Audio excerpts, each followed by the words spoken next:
Junior ডাক্তাররা শুধু কাজে ফিরেছেন তাই নয়, বন্যা প্লাবিত যে সমস্ত এলাকা রয়েছে সেখানেও তারা যাচ্ছেন, পরিষেবা দিচ্ছেন।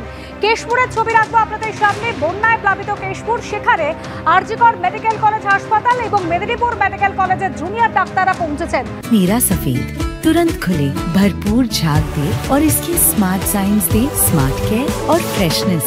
मेरी चॉइस मीरा सफेद। সৌমেন চক্রবর্তী আমাদের প্রতিনিধি সরাসরি রয়েছেন আমাদের সঙ্গে। সৌমেন, কিভাবে দুর্গতদের পাশে দাঁড়িয়েছেন চিকিৎসকরা? একেবারে অনুসভা, প্রথমে আমি ছবিটা দেখাই। ঠিক আমার ডান দিকে ক্যাম্প চলছে, অভয়া ত্রাণ শিবির এবং অভয়া মেডিকেল ক্যাম্প এই নামেই কিন্তু চলছে, এবং ভিড়টা দেখেই বুঝতে পারছো কত পরিমাণ মানুষ রয়েছে। এটা কিন্তু পশ্চিম মেদিনীপুর জেলার কেশপুরের টাবাগেড়া এলাকা। ঠিক এখান থেকে কিছুটা দূর গেলেই কিন্তু সেখানে প্লাবনের ছবি রয়েছে। এবং আমি আরেকটা জিনিস তোমায় দেখাবো, ঠিক যেভাবে প্রেসক্রিপশন লেখা চলছে, প্রেসক্রিপশনের ওপরেও কিন্তু এখনো লেখা রয়েছে আরজিকরের বিচার চাই এবং অপরাধ চক্রের বিনাশ চাই। এইভাবেই কিন্তু দেখা যাচ্ছে প্রত্যেককে প্রেসক্রাইব করছেন, এবং এখানে প্রায় 30 জনের জুনিয়র চিকিৎসক এসছেন যারা কিন্তু বিভিন্ন বিভাগ দেখছেন। এবং ঠিক আমার ঠিক বাম দিকে ছবিটা দেখাবো, বাম দিকে কিন্তু ত্রাণ বিতরণ চলছে, অর্থাৎ যারা যারা এসেছেন বন্যা প্লাবিত এলাকার, তাদের মধ্যে কিন্তু চাল, আলু এই সমস্ত দ্রব্য কিন্তু বিতরণ করা হচ্ছে। এবং সেই ছবিটা আমরা দেখাচ্ছি যে জুনিয়র চিকিৎসকদের একাংশ যখন তারা একদিকে যখন মেডিকেল ক্যাম্প চালাচ্ছেন, তখনই ঠিক অন্যদিকে তারা এইভাবেই কিন্তু ত্রাণ বিতরণ করছেন। আমি একবার একটু কথা বলার চেষ্টা করবো এক চিকিৎসকের সাথে। কি করছেন আজকে মূলত আপনারা?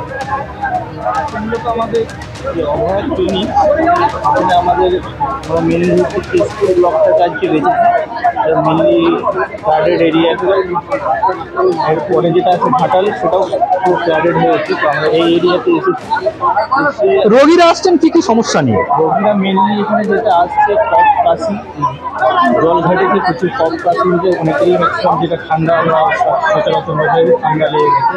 আর সেকেন্ডলি যেটা আসছে ওদের স্কিন ডিজিজ আসছে, যেটা হচ্ছে একটু মানে মূলত প্লাবিত এলাকায় এই ধরনের সমস্যাগুলো বেশি। প্লাবিত এলাকায় আরও কিছু কিছু যেটা আছে জ্বর আছে, আমরা সাসপেক্ট করছি ওটা ডেঙ্গু বা ম্যালেরিয়া বা চান্সটা বেশি থাকে।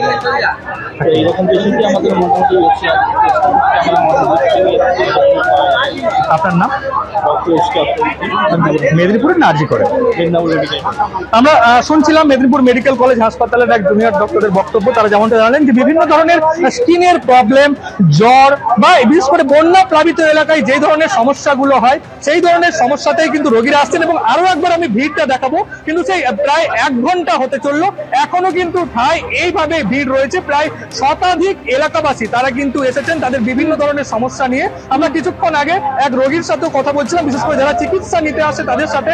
তাদেরও যেমনটা বক্তব্য যে এই ধরনের শিবির তাদের গ্রামে এই প্রথম, শুধুমাত্র বন্যার পর নয়, কিন্তু এখনো কিন্তু প্রথম। এই জন্যই তারা কিন্তু অনেকেই এসছেন গ্রাম থেকে। অনুসুয়া, একেবারেই সৌমেন, একদিকে চিকিৎসা পরিষেবা প্রদান, অন্যদিকে ত্রাণ বিলি চলছে। ধন্যবাদ।